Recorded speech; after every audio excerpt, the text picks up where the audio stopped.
How to pick a niche the smart way. I hope it's abundantly clear to you that a lot of people fail to make money online because they don't know how to pick niches the right way. They end up building the wrong kind of business. Regardless of how much time, effort, and money they put into their business, nothing seems to work. At best, they're forced to settle for cents on the dollar. At worst, they don't make any money at all. Picking a niche the smart way involves several filters. You have to make sure that you go through this process. You can't skip a step. You can't assume that you know what's hot, and you can't wait to just build a website and get going. I'm telling you, your impatience will ensure the early death of your business, guaranteed. Step number 1, start with your personal interest. The first thing that you need to do is to be clear about your personal interests. What kind of topics would you love to write about? What kind of topics would you like to build a business on? What makes this difficult is that a lot of people think that there is some sort of right answer. This is personal. Some people might be excited over certain topics, other people couldn't care less. What's important is that the topic, subject, category is attractive to you. Here's a shortcut.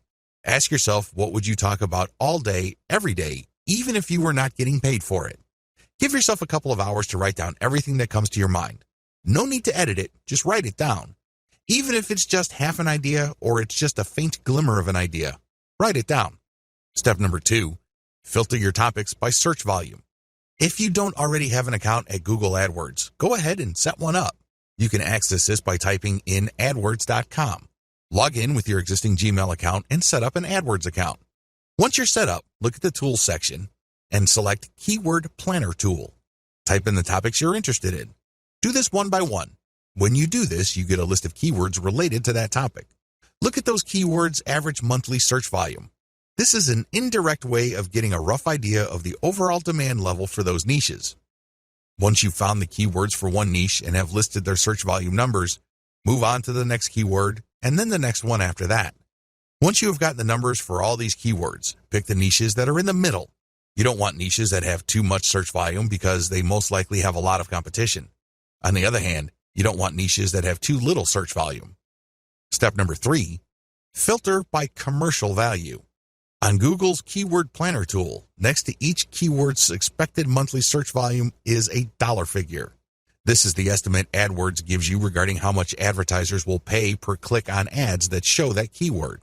This gives you a rough idea of the commercial value of each niche. Again, line up the CPC value of the keywords, come up with an average, and then compare all the niches' average values. You should focus on niches that have a decent search value. We're talking at least $1 or more per click. Again, this is the average click value. Step number 4, filter by competition level. By this step, you have shortened your list quite a bit. The next step is to enter each of the keywords related to the niches that are still on your list into Google's main search box. When you do a search on Google, it will tell you how many websites ranked for that keyword. Take note of this. You will then see how many competitors you have on average per niche. With this information, eliminate niches on your list that have too much competition. Step number 5, filter your list by search trends.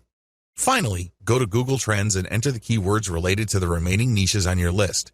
Look for a trend line that is going up or at least is flat with a slight tilt up. This trend line tells you that your niche is not dying over time. This is very important because you don't want to build your business on a niche that's actually on its way out. Optional filters. While the 5 filters above should be enough for you to develop a viable online business, if you want to turbocharge your results and increase your likelihood of success, apply the following additional filters. Optional filter number 1, filter by social visibility. Enter your keywords on major social media platforms like Facebook, Twitter, YouTube, Pinterest, and Instagram. Can you tell if there are a lot of existing accounts on those places that talk about your niche? If there isn't, delete the niche from your list. Optional filter number 2, filter by content virality.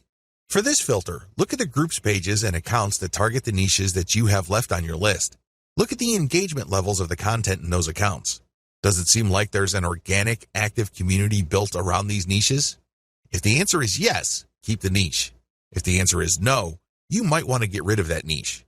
Keep all these in mind because if at least the main 5 selection factors are present, there's a strong likelihood your business will be successful.